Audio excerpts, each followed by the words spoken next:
Jurassic Park is the ultimate blockbuster movie, and what blockbuster movie's marketing would be complete without collectible cups from a fast food restaurant?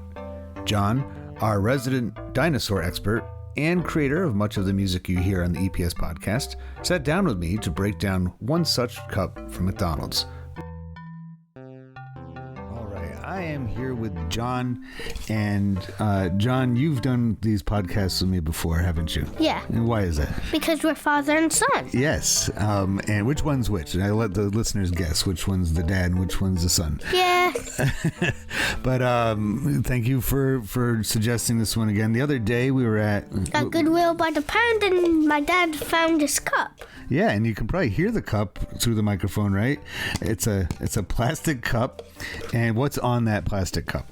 The film from Jurassic Park when the guy falls down a waterfall and meets the Dilophosaurus eye to eye. Yes, and it's a pretty familiar scene from the movie Jurassic Park. Yeah. And you know, it's with one of, I always picture that scene. I know he's playing a character named Dennis Nedry, but the actor Wayne Knight is pictured there, and I always think of Newman, his famous character from the TV show Seinfeld, and here's Newman being attacked by a dinosaur. Yeah, so that makes it funnier. Yeah, although it's not a funny scene at all. It's a pretty scary scene in the movie, isn't it? Yeah, imagine if you were a human and all of a sudden you just met up with just random dinosaur shoots out oozing acid. So, you know, this is like a terrifying thing. Now, we were noticing, and actually you noticed before we recorded this, that this drawing of the Dilophosaur is actually go ahead. A little bit different because the electronic on Jurassic Park they use, it was actually a half diamond on the corner instead of a point of the diamond. So, it's not a big deal because it's just a little bit, it's just a little problem. Yeah. If it was like a big blob right here of black, then I would say I don't want this cup. So you would just throw it out. You'd say, I don't want this at all. You know, it's so you've grown up in an era of, you're not even 8 years old yet, but you've grown up already in a time where not only Jurassic Park, Jurassic World, all three Jurassic Park movies, and Jurassic World, all three Jurassic Worlds come out, and every time one of those movies comes out, what happens? What kinds of stuff do we see being sold? Like, there is a problem, and the guys try and solve it, but sometimes they don't. Yeah, well, that's the overall theme. But as far as go ahead, honey. They don't want to get eat. They don't want to risk their lives against the king or something, like the T-Rex. Yeah. This dinosaur was really terrifying. Was one of the strongest dinosaurs. It could beat anything. I think the original Jurassic Park movie and the book that it's based on, because that's what I was saying before, is that I was so excited when this movie came out. Unlike you, I didn't grow up with these dinosaur movies already made and I could watch anytime I wanted. This came out when I was probably about 11 or 12 years old, and I remember seeing the preview for it, and I was so excited because I said, wow, finally I get to see dinosaurs that look real walking alongside humans.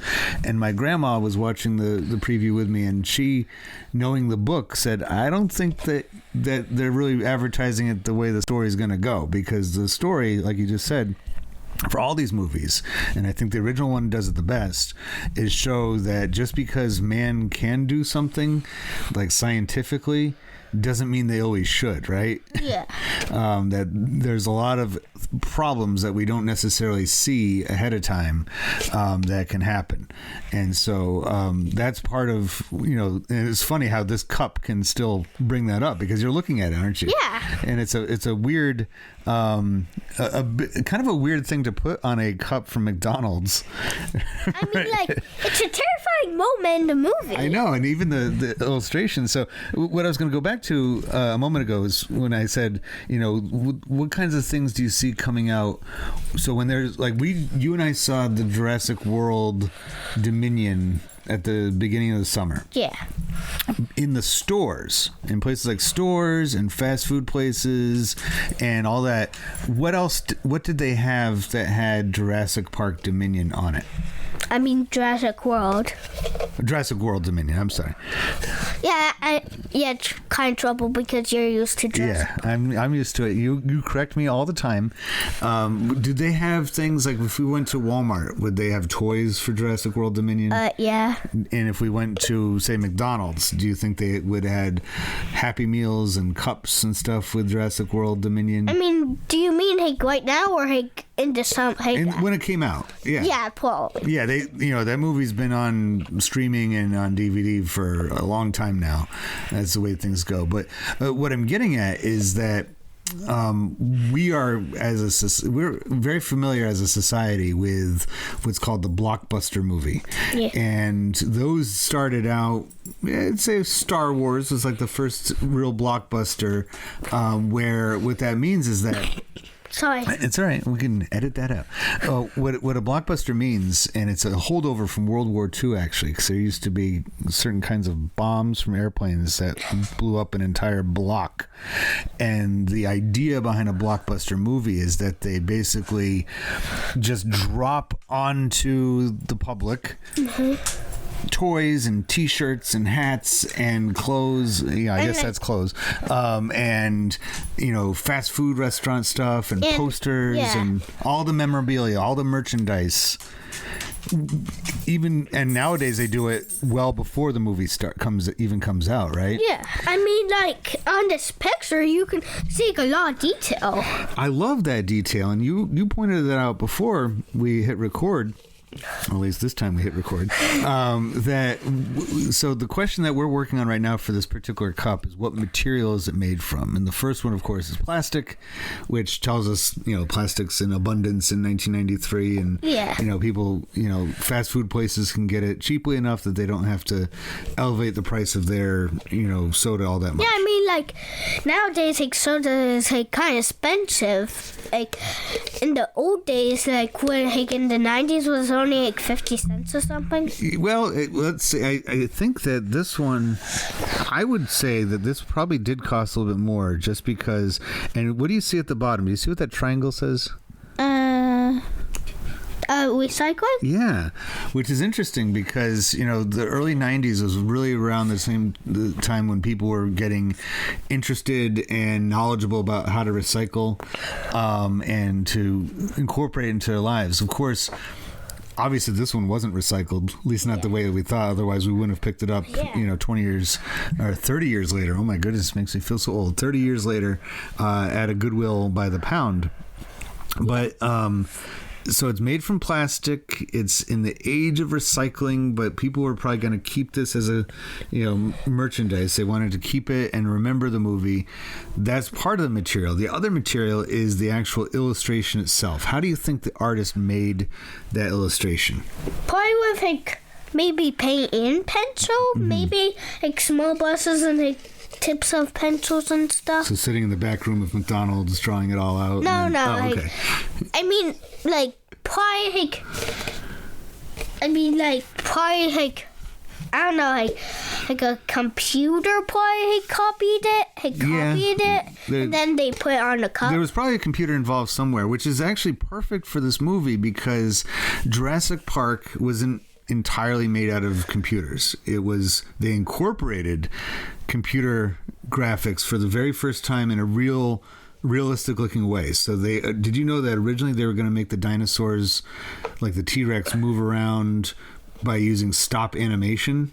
Yeah, I knew that. But then they decided one of the problems is that we can't really see motion when you use stop animation. When if I was to move my hand like I was throwing a ball, you would see kind of a blur, right? Yeah.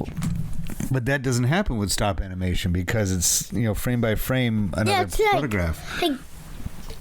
Yeah, it looks kind of weird. Yeah. It would look like King Kong, the original King Kong. I mean, can you hold this for a second? Just know that they can't see you, but...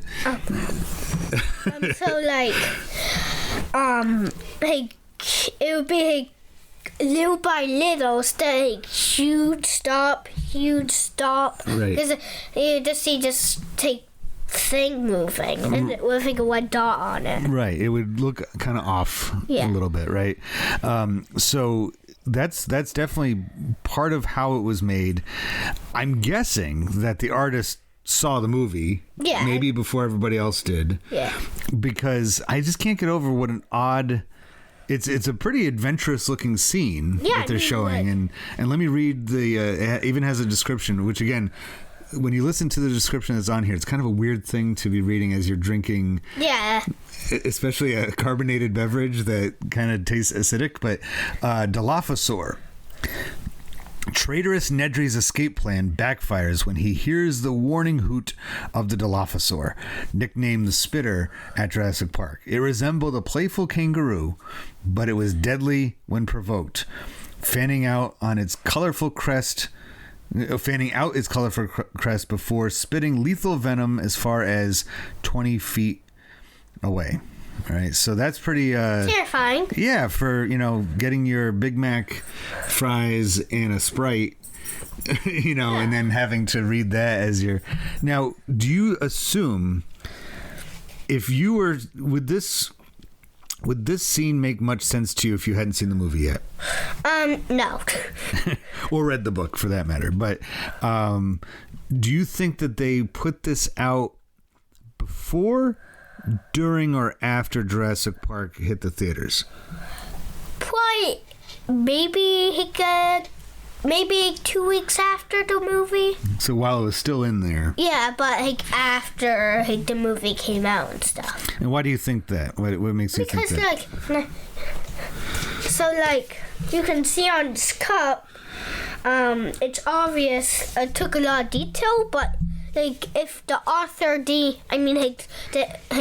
illustrator, if he didn't see all this, if he didn't see the movie, he might not even think about drawing a dinosaur on the cup. That's an interesting idea too, because he might be coming from an angle of so if he started drawing this before the movie even came out, as part of, like I said, that blockbuster merchandising thing, they're taking kind of a risk that this will be a scene that the fans would even like or remember. By drawing it ahead of time. I don't think he was in the theater hurriedly making a sketch, be like, that scene's, people are screaming at this part, I think we should make a cup out of that. They probably had, and you mentioned before, how many of these cups do you think they had? Probably hundreds. I mean, not hundreds, a lot. And there can't, all of them could be this Dilophosaurus. Maybe somewhere T-Rexes, Triceratopses, and stuff. So they had a lot of material to work with, because as you watch the original Jurassic Park movie, from the opening scene on, you get to meet at least a half a dozen different dinosaurs, right? Yeah. And more in the newer movies, aren't there? Yeah, there's hundreds. Every 5 minutes there's another dinosaur that's introduced, and they have to evade them and all that. Some are fun, the Triceratops and stuff. I want to go back to, just for a second, that you pointed out the mistake that they made on here as far as the Dilophosaur's appearance. Yeah. And that has a lot to do with, in fact, this movie, because there was an entire generation of people that saw the original Jurassic Park, just like I did, and were at a time in their life when they could choose what they wanted to do for a living. In fact, what's one of the things that you want to do when you grow up? Paleontologist. And that's what entered their head, too, because they said, I like dinosaurs. That movie really brought them to life. Make sure I don't clone any, but I want to study the dinosaurs so we can learn more about Earth's past and maybe help Earth's future. And an entire generation of people, it's called the Jurassic Park effect, became paleontologists, when honestly that was not a huge scientific field before the movie came out. So you've grown up in an era where there's Jurassic Park and Jurassic World everywhere, isn't there?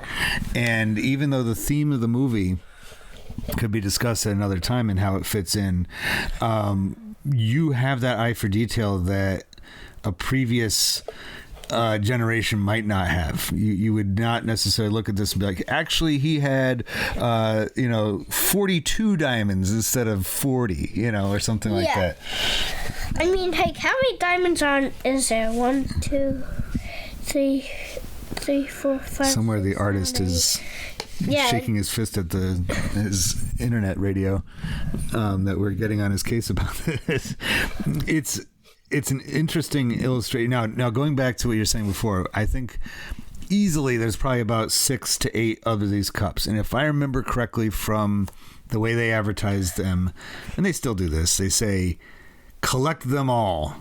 Right on the commercial, it'd say new Jurassic Park cups are here at McDonald's. And after we're done with this, I'll look up see if there's a commercial to confirm this. But they're new at McDonald's, and because there's a couple of different ones, they want people to collect them all. So what does that tell you about the people, the American society in the 1990s, and their relationship with McDonald's?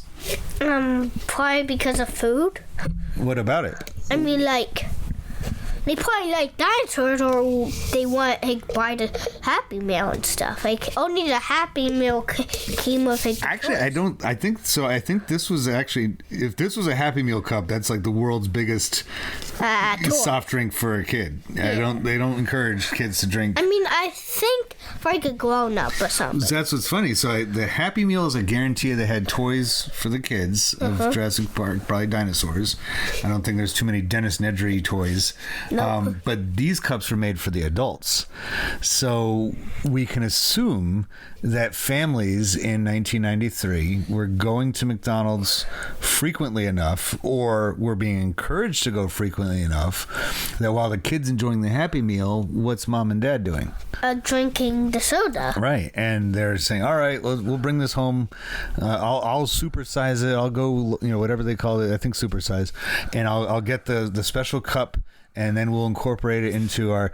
Do we have any cups like this in our cabinet? I mean, we do have plastic ones, but none like that. Not Jurassic Park ones, but we, I think we have like a Jack Skellington one, and we have... I think there's one more. We have a Beetlejuice one that your mom and me got when we went and saw Beetlejuice on Broadway. The musical, not the person, but and we went and saw them, and it was the exact same thing. They were you could get a regular drink in a disposable cup, or you could pay a little bit extra and get a commemorative cup, right? Yeah. And so it's the same idea. It's the same kind of merchandising approach all the way through. Now, do you think that just from this piece of evidence that you have, this artifact, that McDonald's had ever done anything like this before?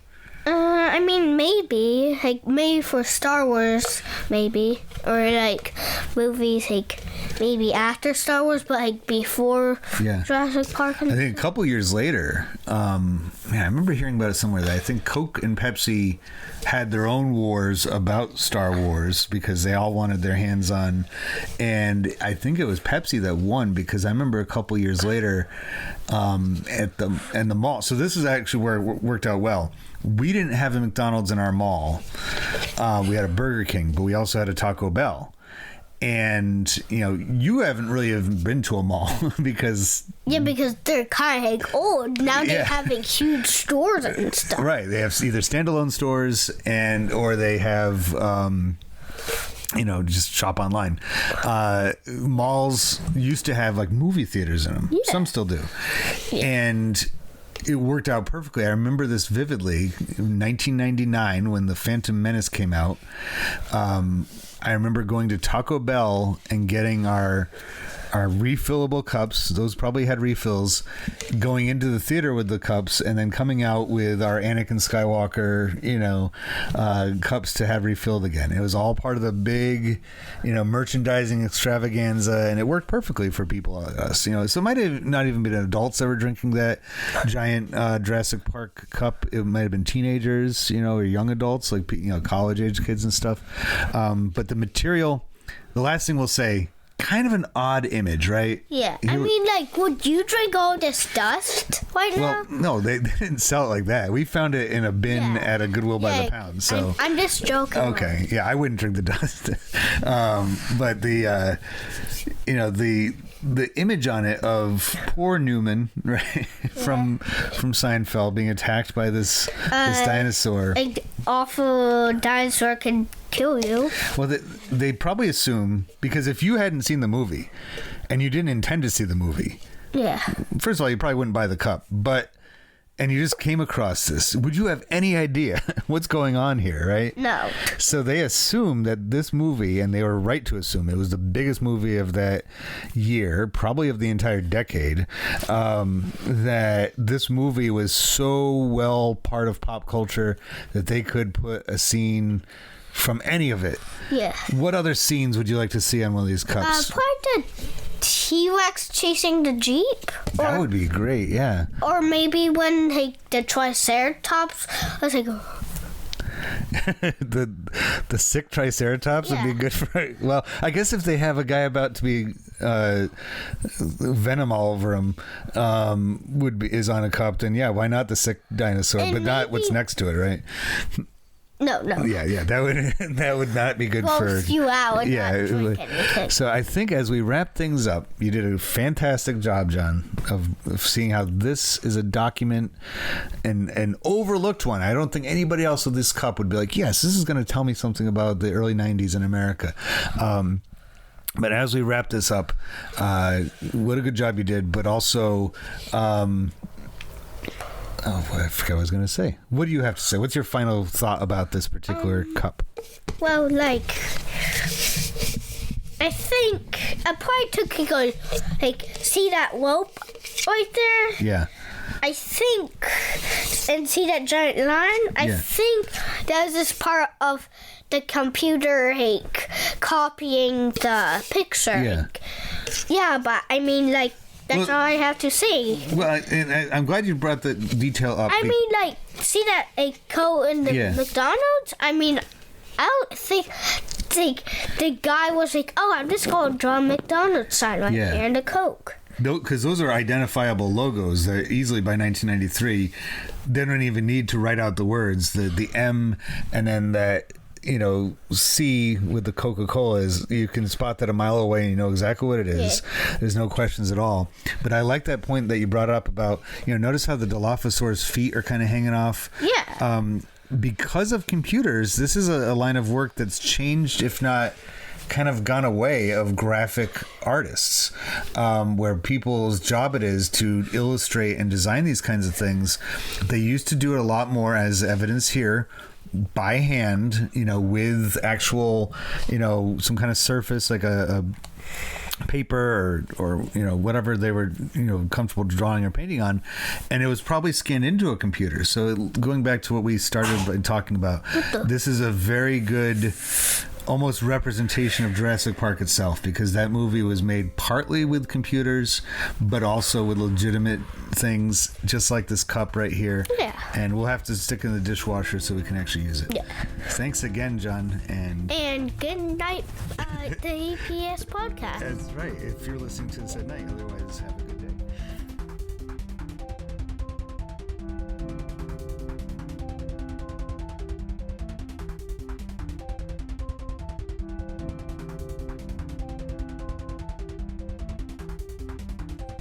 We are about halfway through the second season of the EPS podcast. I hope you've enjoyed listening to what you've heard so far. Short episodes like this one, which are oftentimes products of my EPS podcast live exhibits, will be coming out on Tuesdays this season, while longer episodes, deeper dives into subjects, are posted on Thursdays. If you like what you hear, consider becoming a patron by going to patreon.com/EPS podcast. Follow the show on social media, including YouTube and especially Instagram. I look forward to you tuning in again to the EPS podcast, where everything is a primary source.